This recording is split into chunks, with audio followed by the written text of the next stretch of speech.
This video substitutes the lecture for Chapter 11, Property Dispositions.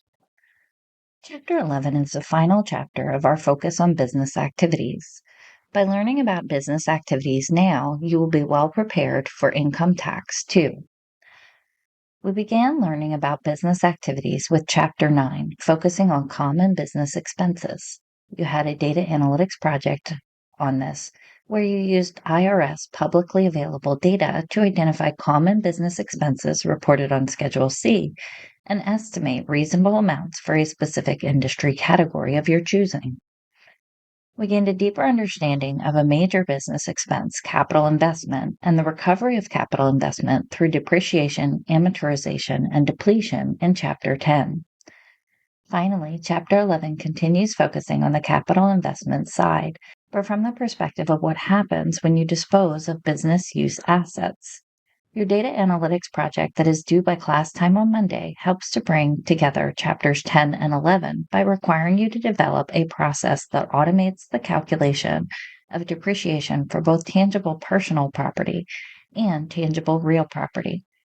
The final portion of the project has you automate the process outlined in these learning objectives, specifically by having you automate the computation of gains and losses on assets disposed of during the year, automate the classification of gains and losses into the appropriate categories, and then automate the process of netting the gains and losses where appropriate.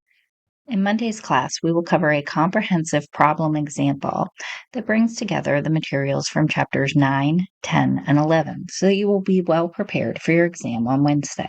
The first thing that you should understand about dispositions from a tax perspective is that a disposition will include all situations where you no longer possess the legal rights to the asset.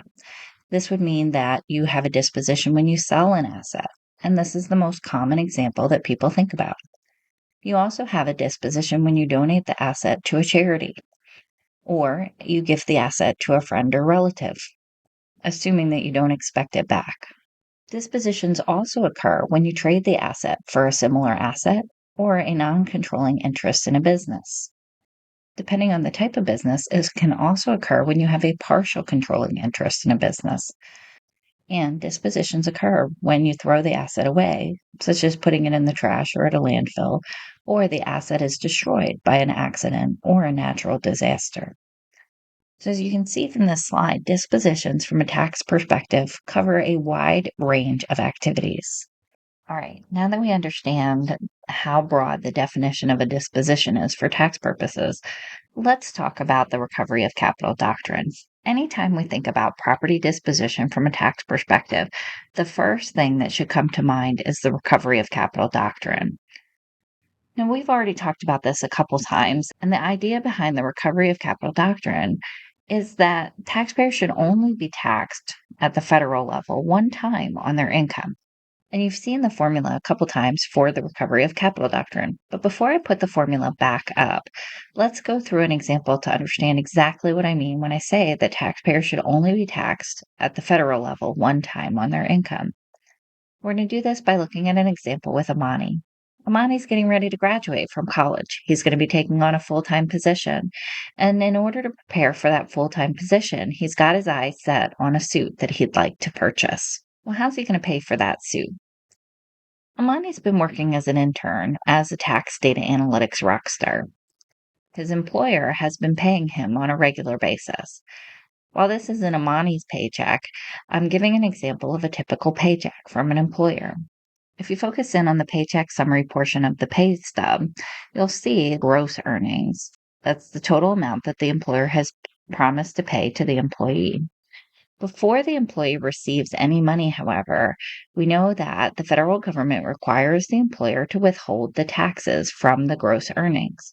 So this amount will be withheld from the paycheck before the employee receives their net pay. The employee then would use their net pay to pay for any household bills, and anything that's left over can go into a checking or savings account at the bank. When I say that taxes should only be paid at the federal level one time, what I'm saying is that the tax was paid on the income before the employee even received it. So any money spent on household bills and that's left in a savings account has already been taxed once. That means when Amani goes to the bank to withdraw the funds from his savings account to purchase the suit, he's already paid tax on the money that he pulled out of his bank account. Since he's already paid tax on the money used to buy the suit, when he goes to sell the suit later on Facebook Marketplace, we're going to apply the recovery of capital doctrine. This means that any gain on the sale of the suit will only be recognized for tax purposes when the sales price exceeds the purchase price, because he gets to recover the original investment he made in the suit before recognizing any gain on the sale of it. To make sure we really understand this, let's do a few more examples. In this case, Amani purchased a car for $2,500 using cash from his savings account in 2018. He used the car all throughout college to take him back and forth to class, to his internship, and also for any shopping or other activities that he needed to engage in. So this was a personal use, tangible personal property. When he graduates college in 2023, he sold the car. As you can see, the chart already identifies the property formula so that we can account for the recovery of capital doctrine. We have our amount realized less our tax basis gives us our realized gain or loss. And then sometimes we don't have to recognize a gain or loss for tax purposes. So the last row of the table is set up to record which portions of the realized gain and loss will be recognized on Amani's tax return in 2023. The call of the question is to identify Amani's realized and recognized gain or loss on the transaction for various sale prices. In the first column, let's assume that the sale price is $2,000. If the sale price is $2,000, then Amani's amount realized will be $2,000. Alternatively, if the sale price is $2,500, then Amani's amount realized will be $2,500. And if the sale price of the car is $3,000, then Amani's amount realized will be $3,000. Now, you might be thinking that Amani sold the car for cash, but remember, it doesn't matter if he received property such as a discount on a future car, some furniture that he wanted, or a relief of a loan. All of this would count as an amount realized. In order to compute the realized gain or loss, the next piece that we need is our tax basis. Well, we can see in the problem that Amani's tax basis in the car was what he originally paid for it, the $2,500. Since this was a personal use, tangible personal property, he didn't get to take any depreciation deductions. So his tax basis is the historic cost of his car. Now that we know both the amount realized and the tax basis, we can compute the realized gain or loss. In the first scenario, Amani suffers a loss of $500. In the second scenario, he neither made nor lost money. And in the final scenario, if he sold the car for $3,000, he would make $500 on the sale of his personal use car.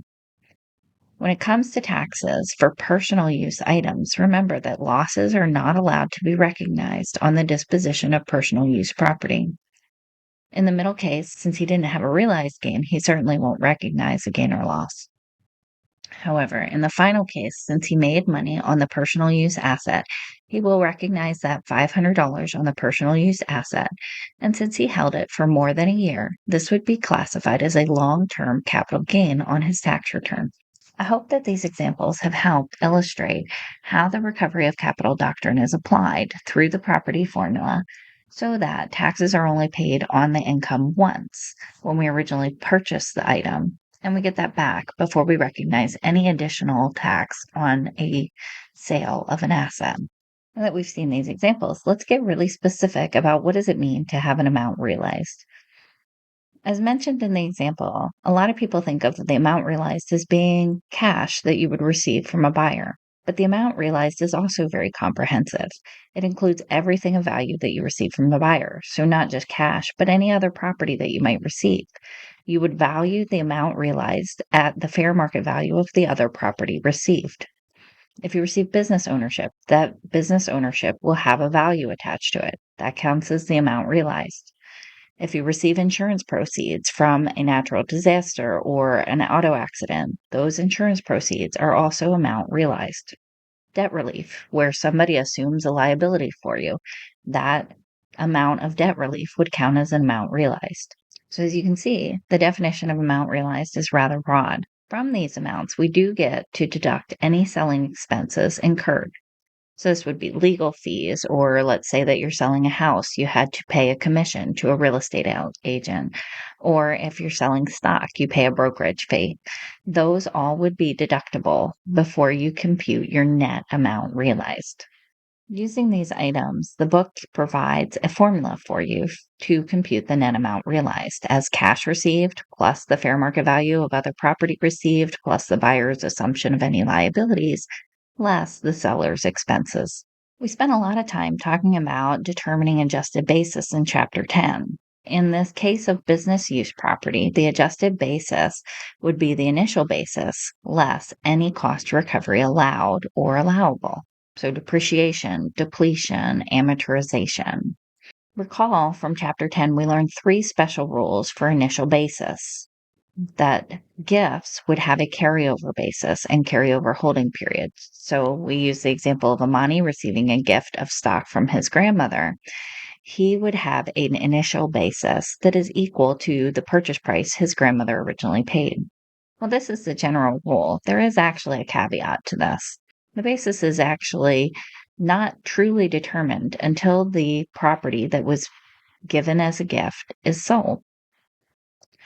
If the gifted property is sold at a gain, then the person who received the gift will use the carryover basis and the carryover holding period. However, if the gifted property is sold at a loss, then the basis of the property will be the lesser of the carryover basis. So, how much did the person who gave the gift pay for the item, or the fair market value of the property of the date of the gift? If the fair market value was lower than what the giver originally paid for it, then this reduces the loss that the person who received the gift is able to record for tax purposes.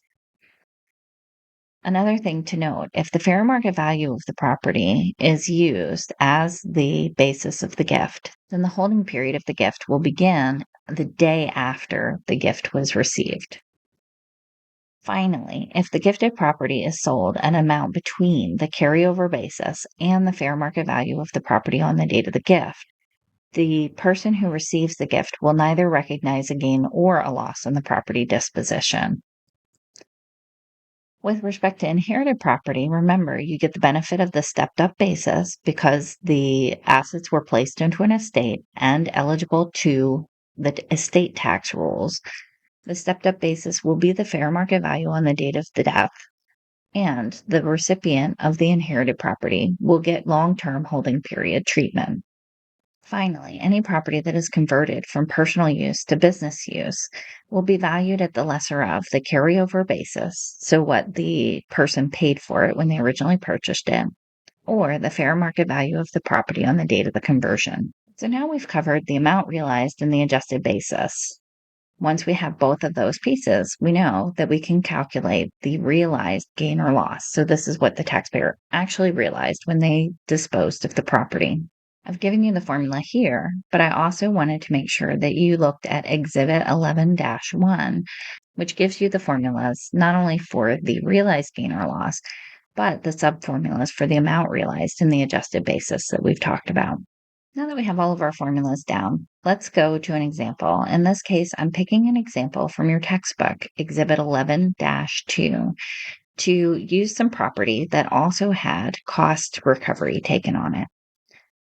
Let's focus first on the machinery that was sold. We can see that the amount realized on the sale of the machinery was $300,000. The initial basis or the initial cost of the machinery was $610,000. Remember that initial basis includes not just the purchase price, but any other expenses that were incurred in order to receive the property and get it up and running.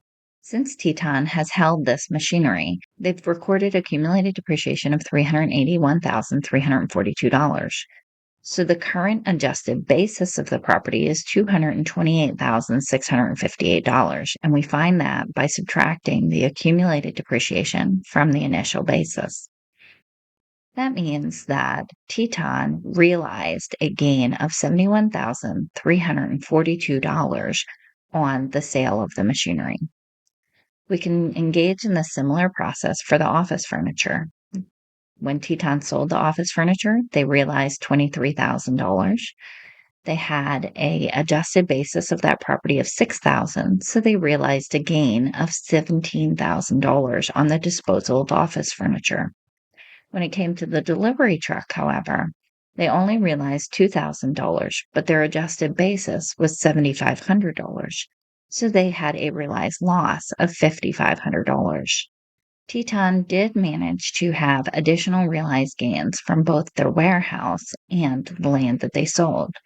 So when we sum together all of the realized gains and losses, we find that Teton had a total realized gain of $272,842 from the disposal of these 5 assets. As we noted with Amani's examples, now that we've found the realized gain or loss on the property disposition, the next question that we have to answer is, does it need to be recognized for tax purposes? Well, the terminology can be a little bit confusing because it's close. Remember, realized gain or loss is what really happened. A company or an individual disposed of the property and they received something of value in exchange for the disposal of that property. So they actually had a realized gain or loss. But not all realized gains or losses have to be recognized for tax purposes. So a recognized gain or loss is a realized gain or loss that will be reported on the taxpayer's current year return. In general, taxpayers will recognize all realized gains and losses. However, we've already learned about a number of exceptions that can be applied, such as the 121 exclusion, which allows a taxpayer to not recognize a realized gain on a home as long as that realized gain is $250,000 or less. We'll also learn about some other exceptions that apply in this chapter, such as the like-kind exchanges, some contributions of property to businesses. We've already learned about wash sale rules, which only apply to losses from the sale of stocks, and then the disposition to related parties. If the taxpayer has to recognize gain, then the recognized gain will increase the taxpayer's gross income. If the taxpayer recognizes losses, then that has the benefit of decreasing the taxpayer's gross income. Whenever a gain has to be recognized for tax purposes, the very next question that we need to answer is, well, what is the character of that gain or loss? The character could be ordinary. That means that the gain will be taxed at ordinary rates. For C corporations, the ordinary rate is 21%. For individuals, they're going to follow the progressive rate structure and tax the ordinary gain from 10% all the way up through 37%. On the other hand, the gain could be characterized as a capital gain. In general, capital gains receive tax advantage rates. This would apply to long-term capital assets, those assets that we have held for greater than a year. The tax advantage rates are 0% if you're in the 10 or 12% tax bracket, 15% if you're below the 35% tax bracket but above the 12% tax bracket, and 20% for those taxpayers in the 35 or 37% tax brackets. While we've talked about characters of gains being either ordinary or capital, there is an additional character of a gain or loss. That is the Section 1231 property. Section 1231 property is business capital property that has been held long term, again, greater than a year. Well, this gives you an idea about the 3 characters that we can apply to a recognized gain or loss.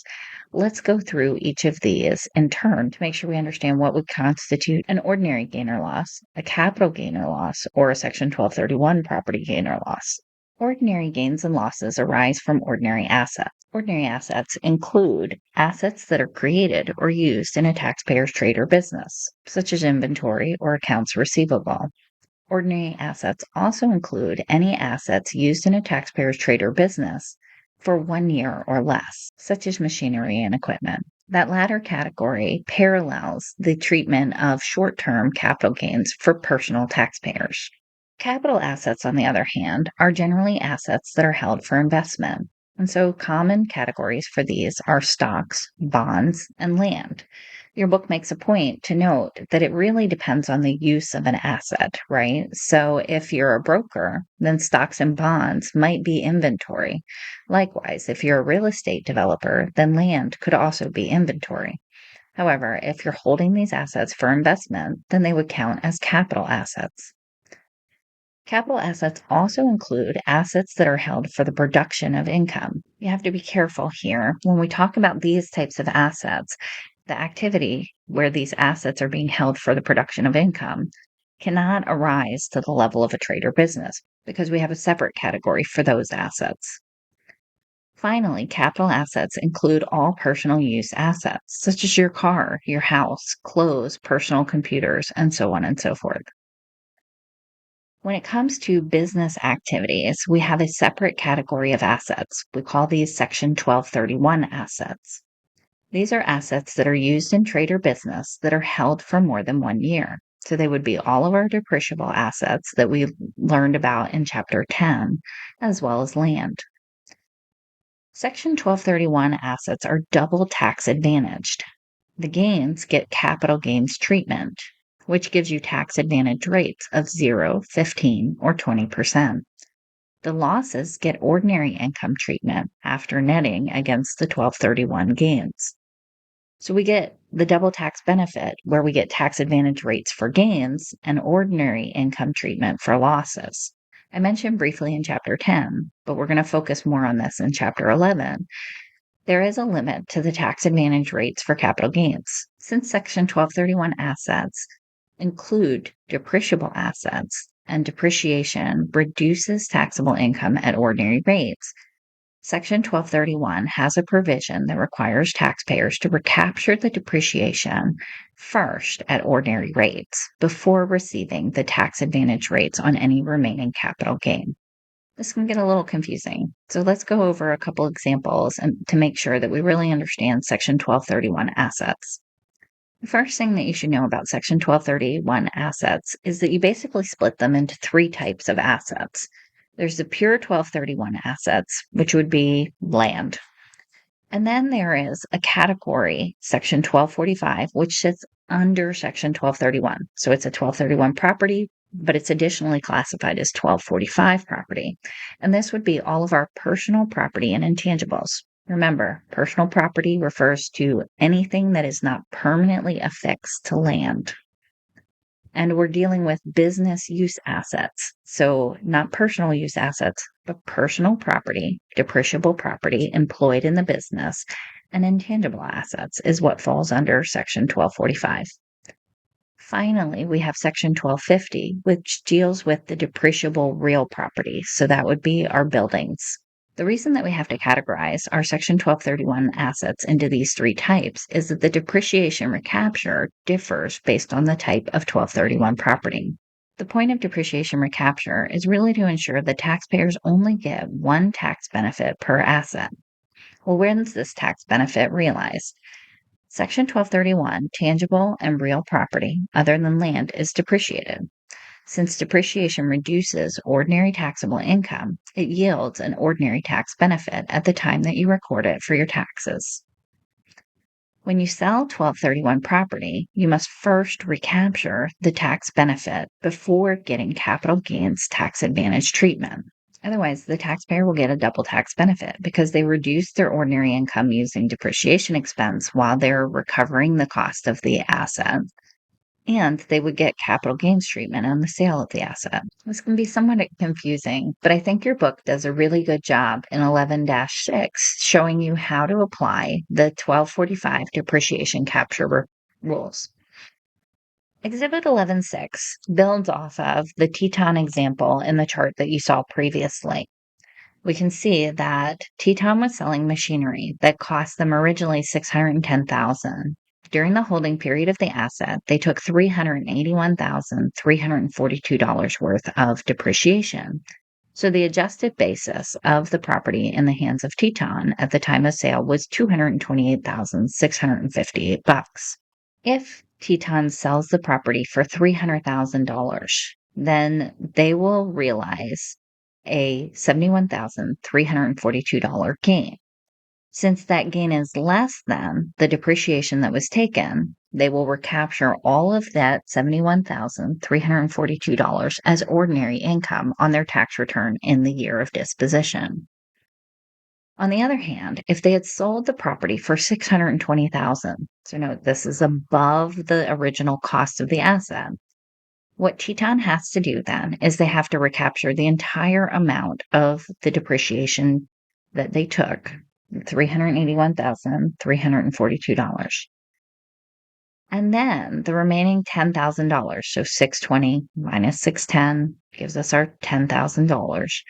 That is recognized as 1231 gain, and it'll be taxed at tax advantage rates. Finally, had Teton sold the property for $180,000, which is less than the adjusted basis, then they would realize a 1231 loss of $48,658. Remember, the rules are a double tax advantage for 1231 property, so this loss would be used to offset ordinary income, assuming it survives the netting procedure that we'll see in a few minutes. So while this provides an example of the 1245 depreciation recapture rules for tangible personal property, let's cover the depreciation recapture rules for Section 1250 that applies to real property. You should know that under the current law, Section 1250 recapture rules for real property don't apply. However, there's a corollary rule for C corporations only called Section 291 depreciation recapture. And what this section says is when a C Corp sells depreciable real property, so buildings, they will recapture as ordinary income 20% of the lesser of the recognized gain or the accumulated depreciation. While your book covers this, I point this rule out specifically because it's going to apply to your property disposition portion of your 6th data analytics project. There's one more rule related to Section 1250 that you should be aware of. That's the unrecaptured Section 1250 gain for individuals. Unrecaptured 1250 gains are defined as the lesser of the recognized gain or the accumulated depreciation taken on the assets. What happens with an unrecaptured 1250 gain? Well, a 1250 gain comes under Section 1231 property. So this is a 1231 gain. It's treated as long-term capital gains, and it goes into the netting procedure that we covered previously. So to make sure we're clear about what it means to have a maximum rate of 25%, this is only going to help taxpayers in the higher tax brackets because it gets ordinary rates up until it hits the maximum rate. So if a taxpayer's marginal tax rate is 10%, then their tax rate on any unrecaptured 1250 gain will be 10%. Likewise, if the taxpayer's marginal tax rate is 12%, then their tax rate on unrecaptured 1250 gain will be 12%. If their tax rate is 22%, then their tax rate on the unrecaptured 1250 gain will be 22%, and so on. However, once the taxpayer's marginal tax rate rises to 32%, we see that maximum rate apply. So taxpayers who are in the 32%, 35%, or 37% tax brackets will pay a maximum rate on unrecaptured 1250 gains of 25%. But taxpayers in lower tax brackets will pay their ordinary rate on this asset. While we're talking about various code sections with respect to the disposition of property, we also need to cover Section 1239, which deals with related person transactions. There's no economic backstop to related party transactions, so special rules have to be put into place to prevent taxpayers from shifting income in ways that advantage themselves collectively to the detriment of tax revenue generation. With respect to Section 1239, the rules state that a seller will recognize ordinary income on property dispositions when the taxpayer sells property to a related person and the property is depreciable property to the buyer. What this does is it transfers the tax benefit of ordinary income reduction from depreciation expense from the government to the related person, where they're requiring them to recognize ordinary income on these property dispositions. Well, in order to understand this, we need to know who is a related person as defined in Section 1239. In general, related persons are going to include close relatives, but it also includes an individual and the individual's controlled corporation or partnership. And it includes taxpayers and any trust in which the taxpayer or their spouse is a beneficiary. All right, so these are a lot of rules. Fortunately, your book gives you a flowchart to help you understand how we take a realized gain or loss and we determine exactly what is the character of that gain or loss. So we can see at the top that we have our property formula for dispositions. We've got our amount realized less our adjusted basis or our tax basis, and that gives us our realized gain or loss. The first question that we need to ask to determine how to treat the realized gain or loss is, was the asset held more than 1 year? If the answer to that is no, meaning that we held the asset for 1 year or less, then the gain or loss is either going to be an ordinary gain, or in the case of a loss, we need to identify then whether it was sold to a related person. And if the answer is no, then we get to recognize it as an ordinary loss. If, however, it was sold to a related party, then that loss will not be deductible for tax purposes. Well, now that we know what to do with short-term assets that are disposed of, the next thing that we need to do is figure out, well, what do we do when we have an asset that was held more than 1 year? In this case, we still want to ask, did you realize a gain or loss? So let's cover the loss situation first. In the case of a loss, if we sold it to a related person, then we know that that is not deductible. However, if it's a loss and we did not sell it to a related person, then we can recognize a 1231 loss. That 1231 loss is going to go into our netting that we see in Exhibit 11-8. Now that we've learned what to do with our losses on property held more than a year, let's talk about what we do with the gains. When it comes to gains, we again need to ask the question, was the property sold to a related person? If it was sold to a related person and it was depreciable property to the buyer, then the seller is going to recognize ordinary income. And I put the footnote up here that technically 1245 recapture precedes the 1239 reclassification. However, from a practical perspective, the income's always going to be ordinary, regardless of whether you're treating it as ordinary income under 1245 or ordinary income under the 1239 rules. For property that was not sold to a related person or was not depreciable property to the buyer, then we need to ask the question, is this personal property or real property? Again, not personal use. We're talking about business use assets here. It's personal, as in anything that's not permanently affixed to the ground, or real property, buildings. On the left-hand side, we're going to look at personal property. The next question we need to ask is whether the property was sold for more than the initial basis. So remember the historic cost of the asset. If you recall the example from Teton, the reason that we need to ask that is if the property was not sold for more than the initial basis, then the entire portion of the gain is going to be recognized as ordinary income under Section 1245.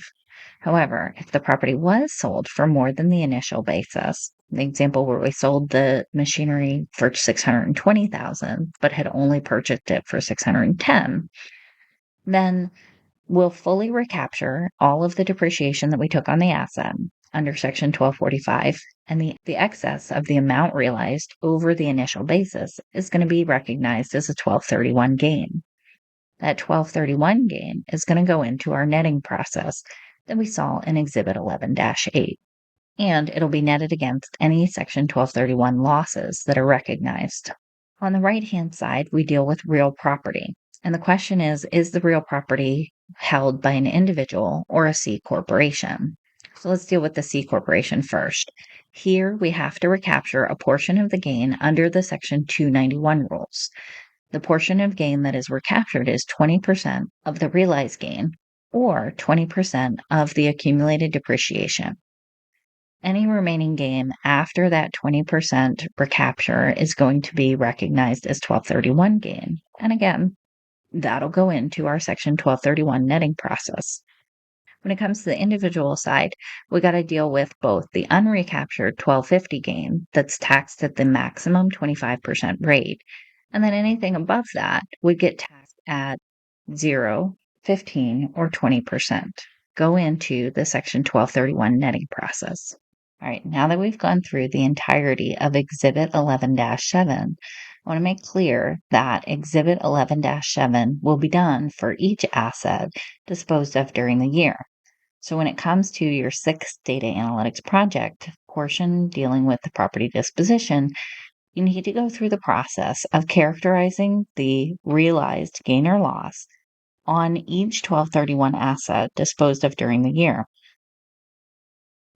You need to then determine the character of the gain or loss as either ordinary, realizing the depreciation recapture 1245 and Section 291, the rules with respect to sale to related parties, and any maximum 25% unrecaptured 1250 gains. Then we separate it out into the remaining 1231 gains.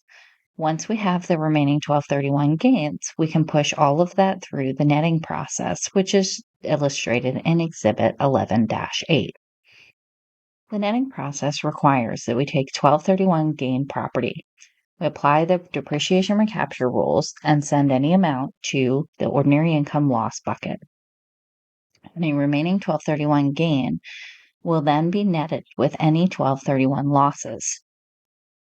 If the result of that netting process is a net 1231 gain, then we have to additionally apply a 1231 look back rule, which effectively says if you have taken previous 1231 losses, then you will recapture the 1231 gain at an ordinary income or loss before recognizing the tax benefit of a long-term capital gain.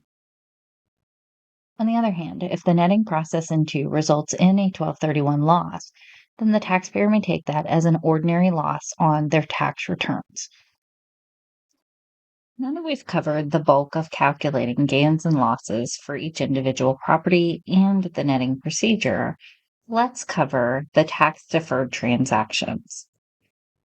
As a general tax planning rule, if you have to pay taxes, meaning that you've recognized gain, it's better to pay the tax at some point in the future than it is to pay the tax immediately. This is largely due to 2 assumptions. One, that the tax rates will remain fairly stable, and second, that you have the time value of money on your side, making it cheaper to pay for the tax in the future. There's a couple common deferred transactions where you can realize the gains today, but pay the taxes in the future. These would be like-kind exchanges, involuntary conversions, installment sales, and business formations and reorganization. Your book doesn't really address the last one, but when you get into Tax 2, you'll see that there are a lot of opportunities for you to start a business, contribute property into that business so that you keep your expenses relatively low, and in exchange, you'll receive an interest in that business. In circumstances where you largely retain ownership of the business, you will also largely retain ownership of the assets that you contribute to the business, so you're not going to face a tax on that. Your book does cover the other 3. Let's start with like-kind exchanges. Beginning with 2018, like-kind exchanges only apply to real property. Like-kind exchanges can get really complicated really fast, so it might be best to use an example to help illustrate a like-kind exchange. As you know, Amani is graduating. Let's assume that he's accepted a job in Biloxi, Mississippi. For the sake of this example, let's assume he owned a property in Oxford, Mississippi from 2018 through 2023. The estimated sales price on this property is $240,000 and the tax basis is $50,000. He's looking to sell the Oxford, Mississippi property and purchase a new property in Biloxi, Mississippi. Let's start by figuring out how much he's going to realize on this transaction. Let's assume he's going to use a realtor and pay 6% on the sale of the property. He's come to you for help to figure out how much he will have to use as a down payment on his new property. His marginal tax rate is 22% and his capital gains tax rate is 15%. The first thing that we can do to help Amani figure out what he's going to have to put as a down payment on the property is to estimate his gain or loss that he will realize on the sale. His amount realized is going to be $225,600. Remember, we take the sale price less any selling expenses. In this case, he's going to incur 6% selling expenses that he'll pay out to the realtor.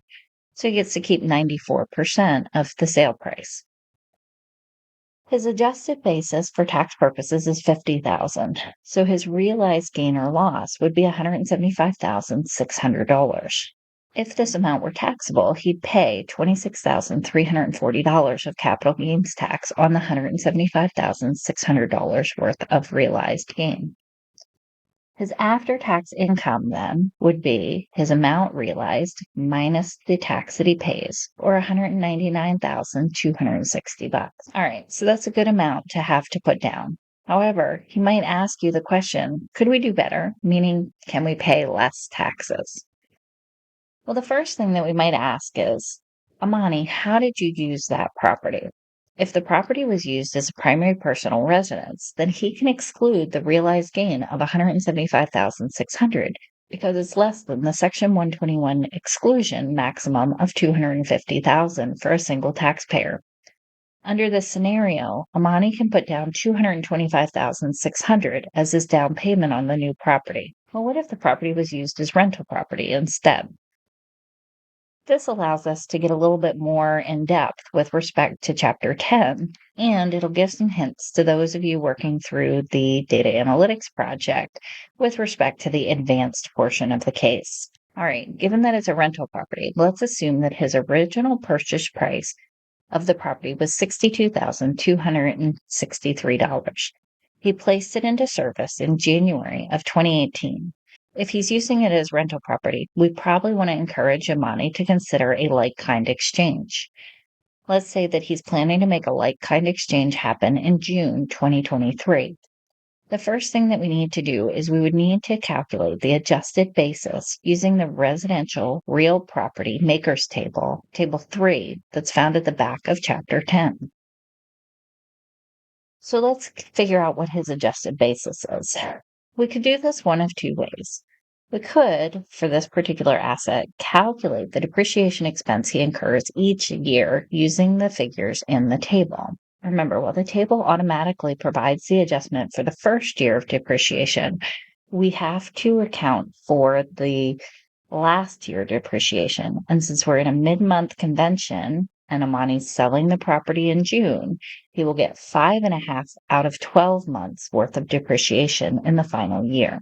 At each point in the process, we could also use the depreciation expense less the original cost to figure out what Amani's adjusted or tax basis would be for any given year. This could become rather cumbersome to have to do, particularly when you have thousands of assets. So what you're doing in the advanced case is instead of doing the process that's shown on the left-hand side of the table, you inserted a new tool to compute the run total of the depreciation expense. As you can see, by the end of year 6, the run total depreciation is 19.6955. We get that by summing up each depreciation expense across the years in which it could be taken. In this case, if we were trying to figure out the accumulated depreciation for year 6, we could take the historic cost of the property, $62,263, multiply it by the accumulated depreciation percentage of 19.6955 to come up with the accumulated depreciation of $12,263. We can then arrive at the adjusted basis for year 6 by taking the historic cost less the accumulated depreciation and arriving at $50,000. Hopefully going through the conceptual process that you're trying to accomplish in the advanced case will help you as you try to figure out how you would program that into your formula tool. All right, so now that we know the adjusted basis, we can calculate Amani's gain or loss. And in this case, we came at the same adjusted basis of $50,000. We have the amount realized of $225,600, so his realized gain or loss will be $175,600. We said under this circumstance, where it's rental property, we probably want to talk to Amani about engaging in a like-kind exchange. A like-kind exchange will allow Amani to defer gain recognition until some point in the future. But how does that really work? Let's start by assuming that Amani is our taxpayer and he wants to sell the property in Oxford to a buyer who wants to move into Oxford. That buyer is willing to pay cash for the property. On the other side, Amani wants to use that cash to purchase the condo in Biloxi, Mississippi. There has to be a third-party intermediary here because it's very rare that Amani would be able to find somebody who wants to move to Oxford just because he wants to move to Biloxi. So we have to have 3 different parties involved, and we're going to have a third-party intermediary involved. If we assume that the condo in Biloxi and the property in Oxford are both worth the same fair market value of $240,000, and there is no other property being transferred besides the cash, then we will assume that Amani can engage in a like-kind exchange as long as he uses the new property as a rental property as well. he will defer gain recognition and can still put down $225,600 as his down payment on the new property in Biloxi, Mississippi. With respect to the deferred gain, a portion of that gain would be depreciation recapture under Section 1245 that would be taxed at 22%. The remainder of the deferred gain would be Section 1231 gain that would be taxed at 15%. So the like-kind exchange case where both properties are worth $240,000 allows Amani to essentially gain the same result that he would have gotten under the primary personal residence. The big difference is this is only a deferral of tax. That means at some point in the future, Amani will be recognizing the gain. The point in the future at which he would recognize it is when he sells the new property in Biloxi, Mississippi. This scenario is kind of idealistic. Not only is it hard to find a buyer that would want to move from Biloxi to Oxford, Mississippi, because you want to move from Oxford to Biloxi, but it's also really hard for both properties to be of the same value. What typically happens in that case is the party whose property is worth less has to pay more money or provide other additional services or properties.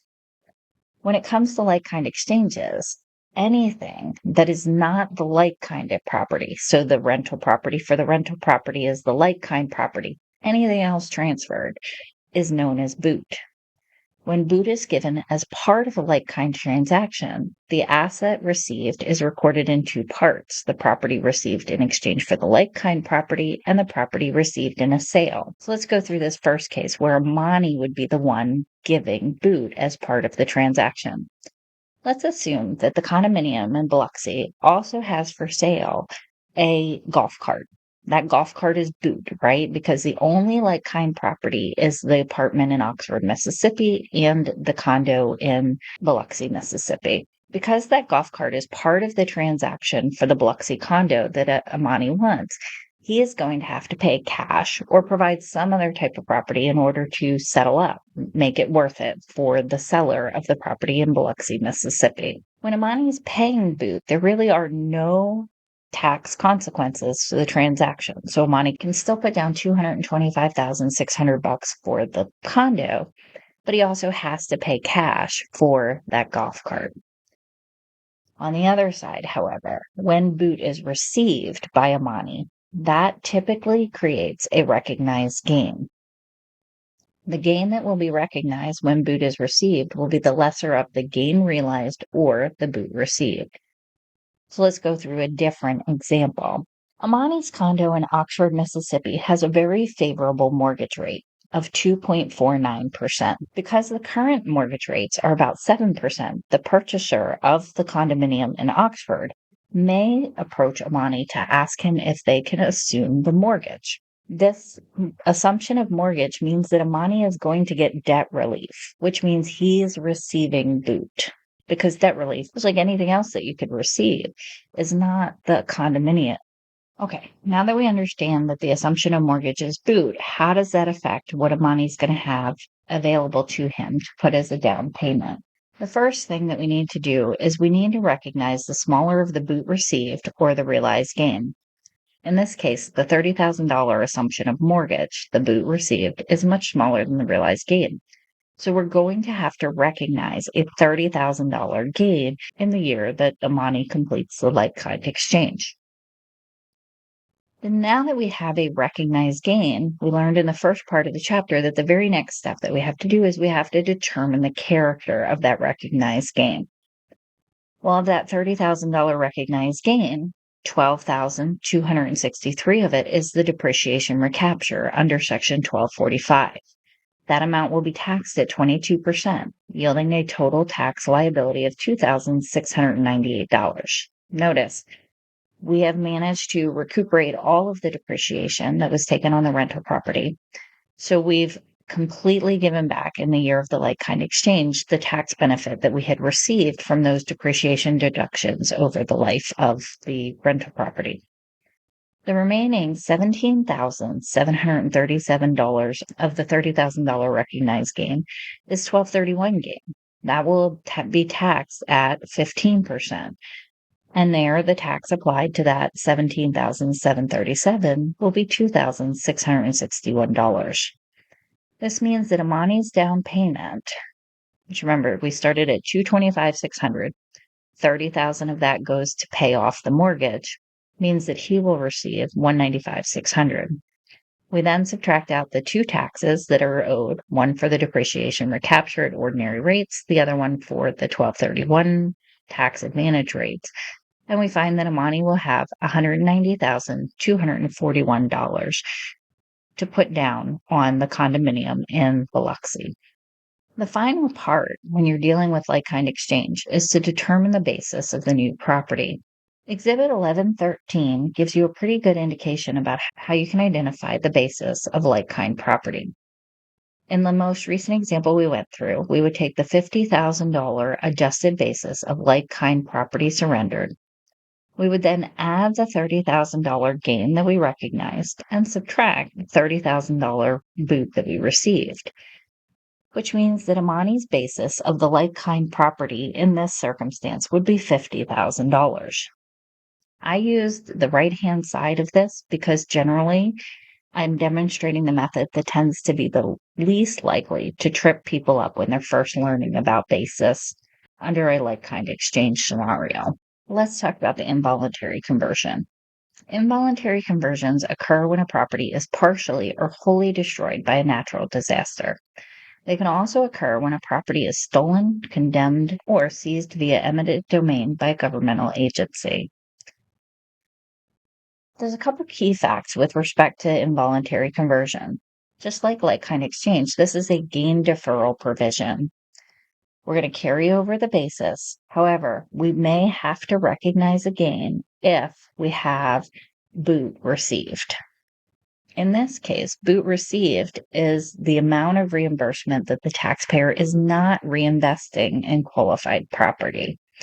So whenever you're dealing with people who have involuntary conversions, a lot of times what you have to tell them is that in order to qualify for a full deferral, they need to acquire a property that is at least worth the same amount of the property that they no longer have use of because of the accident or natural disaster. The final deferral provision that is covered in your book is installment sales. An installment sale conceptually is fairly straightforward. It's any sale of property where the seller receives at least one payment in a taxable year subsequent to the year of disposition of the property. The tax code requires a taxpayer to recognize a portion of the gain on each installment payment received. Gains are going to be calculated using a pro rata method of either the gross profit percentage or the gain recognized formula that you see below. Inventory, marketable securities, and depreciation recapture cannot be accounted for under the installment sale rules, and installment sale rules do not apply to losses. The final topic covered in your book is related person loss disallowance. And we already talked about this as we were going through the flow chart for Exhibit 11-7. Effectively, what you need to know is a lot of times losses on transactions between related persons are not deductible by the seller. The related person buyer may subsequently get to deduct the previously disallowed loss. The recognition of loss is more limited than it would be between unrelated parties. I hope that this overview has given you a good sense of all of the material that's covered in Chapter 11. I'll see you guys on Monday.